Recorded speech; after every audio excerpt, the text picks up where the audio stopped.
Hail, hail, the Celts are here, and what the hell do we care, guys? We're in the Champions League, we're ready to have that party, and it's match day one. We welcome Slovan Bratislava to Paradise in a game that I think is probably the most exciting match day one fixture we've had for a very long time. The Hoops are expected to win kind of comfortably by the home supporters, certainly. On the channel already, we had Josh getting the inside scoop on Slovan Bratislava, how they're looking to line up, who their key players are, their style of play, and all that good stuff. If you missed that video, it'll be linked at the end of this one, so you can go and check it straight out. But in this video, we're jumping on the tactics board to look at how Celtic are going to line up, how the style of play of both teams is going to smash off each other, and ultimately, where is the route to go? How do we win this game? At any point in the video, if you do, laugh, you learn, you like something or whatever, please do like and subscribe to the channel for more content like this. We're pushing for 10,000 subscribers and we cannot do that without your support, guys. And get into the comment section in this one, and I want score predictions. I want man of the match predictions, and we'll revisit the comments as well as the match once it's all said and done on Wednesday night. And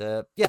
Let's just get stuck into it. Now, I don't see there being any surprises for the starting 11 for the Champions League on Wednesday. I think the Hearts game was certainly a precursor. It was a dress rehearsal for Brendan Rodgers and the boys going into Wednesday. So I think we're going to see an unchanged side. We'll see record signing Arne Engels in midfield again against the, the same team that we've seen play against Hearts. But with Slovan Bratislava, they've got, a few different options that they might list out for this game. Their left back, Zuberu, should be coming back from fitness, and that'll probably move Kevin Wimmer into centre back, moving Bajric, who's been playing a bit of centre-back, back into midfield alongside national hero Kutka. And from the intel that we got from the interview that Josh done already, Slovan Bratislava are going to be compact, they're going to be deep, and it's not quite a park the bus effort, but they're going to be nice, they're going to be deep, and they're going to be nice and compact, and they're going to be looking to spring a counter-attack. Now, at Paradise, does this sound familiar? It feels like every other team that we play against domestically look to play this way. Let us have the ball, let us move it from left to right, and then when the ball turns over,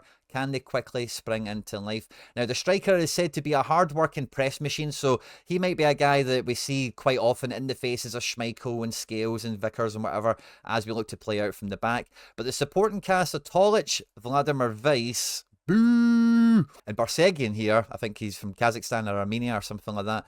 These are the guys that are going to look to spring into action. These are the guys that are going to look to invade the space. And this is something that we've seen teams in Europe do to Celtic on a number of occasions to really take the wind out of our sails and get results that ultimately walk away dissatisfied with. Quite often Celtic do come into these games against the lesser opponents, the minnows, in control, and really struggle to open in the scoring and really take control of the match, and then a bit of force majeure, a turn of play happens, and before you know it, someone else opens the scoring and the control of the game goes away from you. So as much as you could write this team off as being like a low level, a club from a low level league, as it were, that we should dominate, we will dominate, and we should win, they are not to be taken lightly in the sense that, they have the opportunity to score themselves. Vladimir Weiss, of course, is going to have a lot of motivation coming into this one. But on this left-hand side of the pitch, it has been identified by the journalist that we had on the channel as being their weaker side, which, do you know what? That is absolutely brilliant, because that is actually our strongest side. I think Alistair Johnston is going to absolutely pocket Weiss in this game, and having Kuhn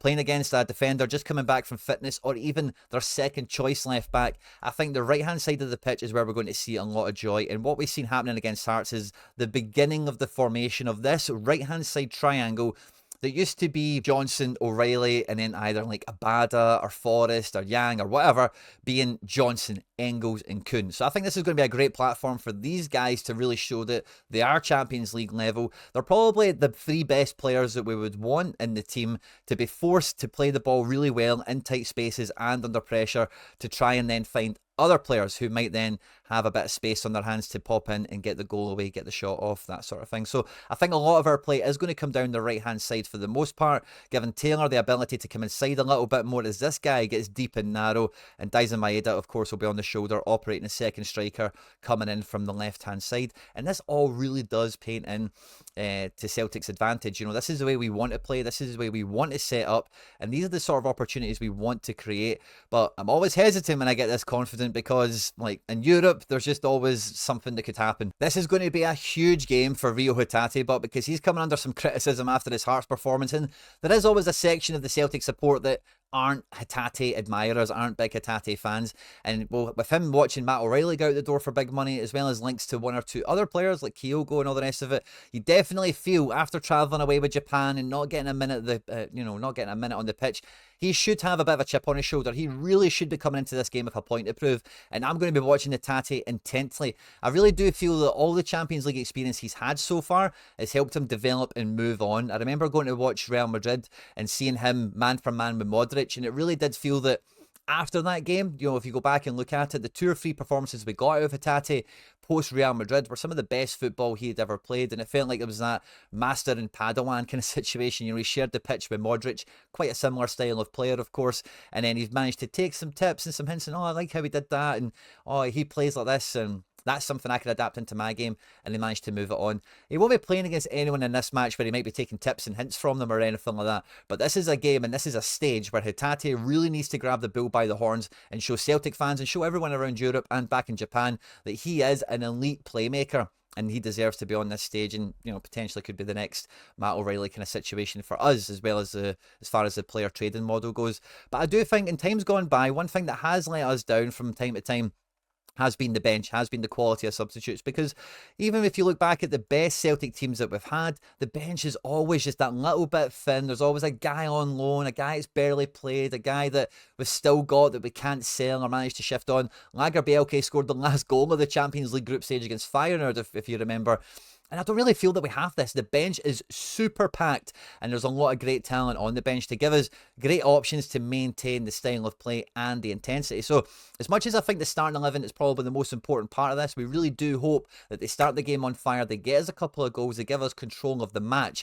As the game goes on, if Bratislava are going to be deep and compact and not really give us much, and we do, like we did against Hearts, really struggle to penetrate through the middle, actually get shots away, even if they're from distance, or get crosses in where we can actually get somebody on the end of them, then the bench is going to be really influential for this. The only thing I would say about the Bratislava bench is they also have Robert Mack, who comes in for Vladimir Weiss. He's been around European football for a little bit, so maybe they've got a little bit of zest, a little bit of vigour from the bench as well, so not to be totally written off. But for me, the likes of Kyogo for Adamida is the main one I'm thinking about, alongside, the evergreen James Forrest, Paulo Bernardo, maybe even Alex Valle, who we've not even seen yet. Maybe he could come on. He does wear number 11 as a left winger. If we're winning the game and, it's the last 10, 20 minutes, we're going to keep Taylor on because he's been doing a good job with this guy, whatever it might be. So I think the bench is going to make a big, big difference to this versus Celtic Champions League campaigns gone by in the past. I'm hopeful that there's no issues with the defence where we don't need to actually make any substitutions in defence. But I do feel even Palma looked kind of tidy against Hearts. He's still missing that pace and that ability to beat someone. But again, the level of football that Palma comes from, he's got to be confident against the likes of Slovan Bratislava. He has scored in the Champions League already against some really big opponents. So Mr. Champions League Palma could come back in to put some egg in the face of some of his doubters amongst the Celtic fans.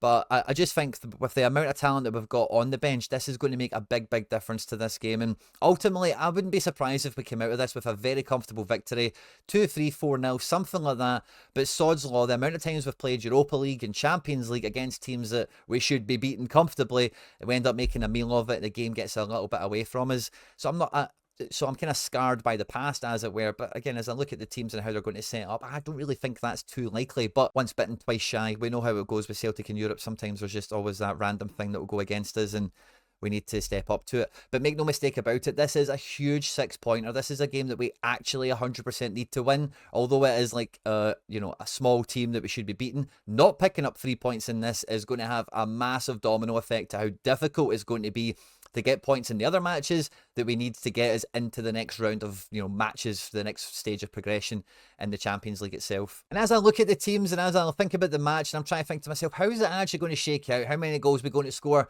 Who's going to be man of the match? The stuff I'm asking you guys for in the comment section. I do think we're going to get a clean sheet in this game. I think defensively, Scales, Vickers, Taylor and Johnson haven't looked as good as they have been. Kasper Schmeichel behind them probably plays a big part of that. But there is going to be, this is a bit of a litmus test for Greg Taylor. He has to do very well defensively in this game. Otherwise, those question marks around his ability to really lift Celtic at the top end of, you know, our aspirations will come into question again. But I do think the clean sheet is going to be there. And just with this style of play and how much possession we're going to have, and it being the Champions League, and, you know, everything that goes around at the stadium, the atmosphere, like I mentioned, Hatate is going to have all eyes on him, big pressure to perform. Engels, I'm sure, will have a lot of people watching him, and maybe he can be decisive on the day. I really hope he can.